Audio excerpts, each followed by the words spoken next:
రాను అని నిన్ను అవమానం చేసి పంపించేసింది కదా. వెళ్ళిపోయి చేసిన అవమానం కంటే ఎక్కువేం కాదది.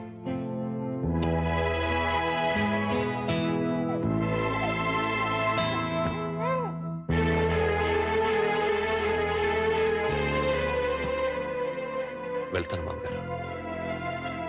ఎక్కడికి వెళ్తావయ్యా? భరించగలిగితే బతకడానికి, లేకపోతే చావడానికి. అయ్యయ్యో, అవే మాటలయ్యా. చావాల్సినంత కర్మ నీకేం పట్టింది? బతికుండాల్సినంత అవసరం మాత్రం ఏముంది అత్తయ్య? దాన్ని ప్రాణానికి ప్రాణంగా పెంచుకున్నాను. మమ్మల్ని కాదంది, వెళ్ళిపోయింది.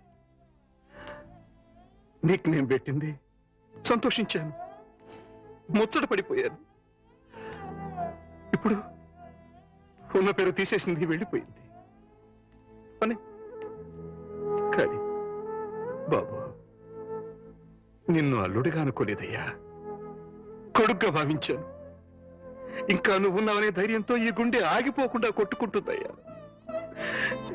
నేనెందుకు బ్రతికుండాలి అంటున్నావు? ఉండాలి, మా కోసం ఉండాలి. మేం బ్రతికుండడం కోసం నువ్వు ఉండాలి. లేదు, మీరు చస్తే చావండి, నేను పోతానంటావు. నీ ఇష్టం, మమ్మల్ని అనాథలుగా అవతలేసి వెళ్ళి. కానీ బాబు, రేపు మీ ఇద్దరం చస్తే మా శవాలు అనాథల్లా నడి రోడ్డు మీద పడిపోకుండా నువ్వెక్కడున్నా సరే వచ్చి టిప్పు పెట్టి వెళ్ళి. చాలు. మావగారు, నాకు తెలుసయ్యా నువ్వెందుకు వెళ్ళిపోతానంటున్నావు. ఆ పాపిస్తు దాన్ని కన్నా తల్లిదండ్రులు వీళ్ళు కూడా నీచులై ఉంటారు. వీళ్ళతో ఉంటే మా పాప అనుకుని వెళ్ళిపోవాలనుకుంటున్నాను. ఓవయ్యా, ఓ. మావగారు, మనసా వాచ కర్మనా చెప్తున్నాను. ఇది వరకు మీ మీద ఎంత గౌరవం ఉందో ఇప్పుడు అంతే గౌరవం ఉంది. ఆ గౌరవం కాదయ్యా నాకు కావలసింది, పిడికెడు ప్రేమ, రవంత అభిమానం. అచ్చాలు. అవన్నీ లేవనుకుంటున్నారు మామగారు. ఉంటే నువ్వు ఇలా ఎందుకు వెళ్ళిపోతానన్నావు? ఎందుకన్నావయ్యా? ఎందుకన్నావు? చెప్పు చెప్పు. వెళ్ళిపోవాలనుకున్నాను, ఇప్పుడు ఎప్పటికీ వెళ్ళిపోకూడదు అనుకుంటున్నాను. బాబు,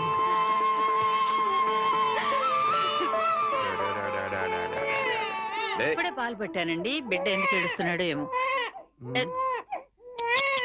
బాబా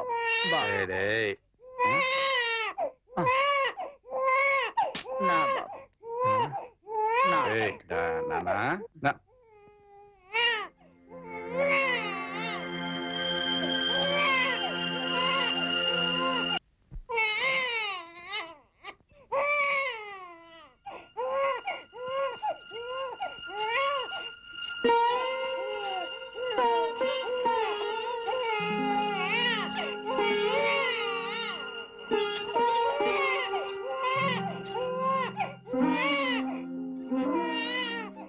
అల్లుడు,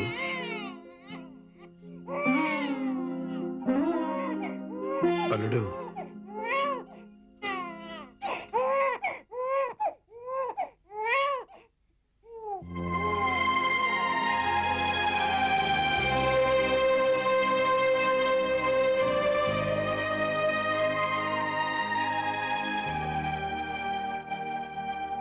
నాదో చిన్న కోరిక తీరుస్తావా బాబు? మీరెప్పుడు ఏదడిగినా కాదని లేదు. ఆ నమ్మకంతోనే అడుగుతున్నాను. చెప్పండి. నాకు కూతురు కావాలి.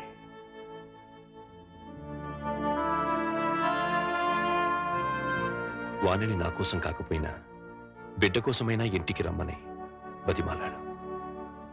రానంది. నాకు భార్యగా కాకపోయినా మీకు కూతురిగా ఇంటికి రమ్మని మళ్ళీ అడుగుతాను. దాని గురించి కాదయ్యా, అది ఇంటి గడప దాటి ఏ రోజున బయటికి వెళ్ళిందో ఆ రోజునే చచ్చింది. ఒకవేళ తిరిగి వచ్చినా నేను రానివ్వను. మరి కూతురు కావాలని అడిగారు? అడిగాను. రానివని అంటున్నారు. కూతురు కావాలంటున్నారు. ఎలా? నువ్వు మళ్ళీ పెళ్లి చేసుకుంటే వస్తుంది. మళ్ళీ పెళ్ళా? వద్దండి, ఈ జన్మకి అనుభవం చాలు. అంత మాట అనకు బాబా. నా కూతుర్ని కాకుండా ఇంకెవరిని పెళ్లి చేసుకున్నా నువ్వు సుఖంగా ఉండేవాడివి. నా చేతులతో నీ జీవితాన్ని నాశనం చేశాను. నాకే గనక ఇంకో కూతురు ఉండి ఉంటే నీకే ఇచ్చి పెళ్లి చేసి ఉండేవాడిని. ఆ అవకాశం నాకు లేదు. అందుకే నువ్వు మళ్ళీ పెళ్లి చేసుకుని నాకు కూతురుని తెచ్చిపెట్టమని ప్రాధాన్యపడుతున్నాను. అది కాదు అవును బాబు, నీకు భార్య అవసరం లేకపోయినా ఈ పసివాడికి తల్లి కావాలిగా. వీడి కోసమైనా. తల్లి లేని వాడంటే జాలి పడతారు, తల్లి లేచిపోయిందంటే గేలి చేస్తారు. నా కొడుక్క పుట్టడం వాడు చేసుకున్న కర్మ. ఆ కర్మను తప్పించడం నీ చేతుల్లోనే ఉందయ్యా. నువ్వు మళ్ళీ పెళ్లి చేసుకుంటే వాడికి తల్లి వస్తుంది. వాడికి తల్లి ఉంటే తన తల్లి ఎవరితోనో లేచిపోయిందన్న సంగతి వాడికి ఎప్పటికీ తెలియదు. అందుకే బాబు మళ్ళీ పెళ్లి చేసుకోమని చెప్తున్నా. బాబు, నా జీవితంలో ఇంతవరకు దేహి అని ఎవరిని అడగలేదు. ఒక్కసారి నా కూతురు కోసం నిన్ను అడిగాను. ఇప్పుడు నువ్వు పెళ్లికి ఒప్పుకుంటే నీకోసం ఎవరినైనా మీ కూతురి నాకు దత్తు ఇవ్వండి అని ప్రాధాయపడతాను. ఆ దత్తు తెచ్చుకున్న కూతురి నీకిచ్చి పెళ్లి చేస్తాను. బాబు, ఈ మాస్టర్ జీవితంలో చేసిన ఒకే ఒక తప్పు, ఆ తప్పును సరిదిద్దుకునే అవకాశం నాకివ్వు బాబు.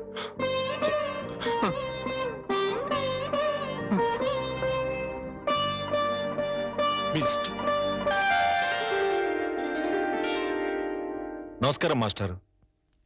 నమస్కారం పెట్టాల్సినంత యోగ్యత నాకు లేదయ్యా. ఎంత మాట అన్నారు మాస్టారు. మాస్టారు, మీరు ఉద్యోగానికి రాజీనామా చేశారట. జీవితానికి రాజీనామా చేయాలనుకున్నాను, కానీ మా అల్లుడు కోసం ఆ పని చేయలేకపోయాను. నిలబడే ఉన్నారు, కూర్చోండి మాస్టారు.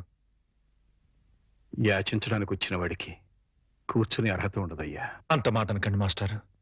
ఇవాళ నేను 2 పూట్ల అన్నం తింటున్నాను అంటే అది మీ చలవే. యాచించడం లాంటి పెద్ద మాటలు మాట్లాడి నన్ను మరింత చిన్నవాణ్ణి చేయకండి. ఆజ్ఞాపించండి. నీ కూతుర్ని నాకు దత్తు ఇవ్వమని అడగడానికి వచ్చా. దత్తా? అవునయ్యా, జరిగిన విషయాలని నీకు తెలుసు. మీ అమ్మాయిని నాకు దత్తుగా ఇస్తే నా కూతురుని చేసుకుని నా అల్లుడికి ఇచ్చి పెళ్లి చేయాలనుకుంటున్నాను. నా కారణంగా నా అల్లుడి జీవితం నాశనం అయిపోయింది.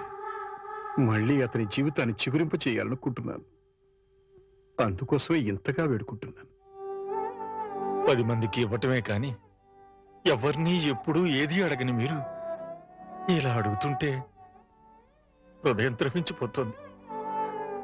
ఇస్తాను, తప్పకుండా ఇస్తాను మాస్టారు. సంతోషం మాస్టర్.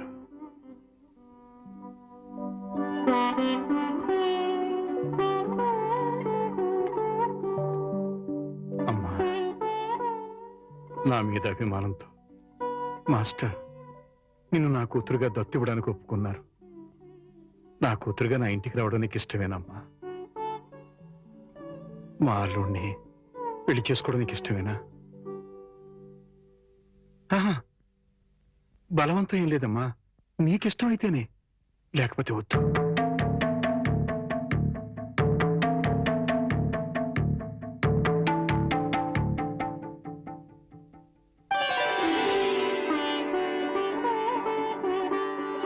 మీ ఇష్టమే నా ఇష్టం. చాలా సంతోషం తల్లి.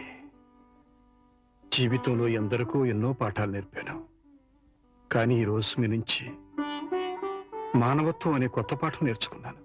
అంత మాట అనకండి మాస్టర్. వెళ్ళొస్తాను.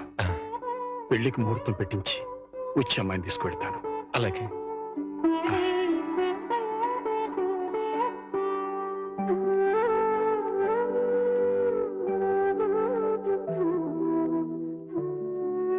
ఈ జన్మలో ఆ మహానుభావుడు రుణం తీర్చగలనో లేదో అనుకున్నాను. ఆ అవకాశాన్ని భగవంతుడే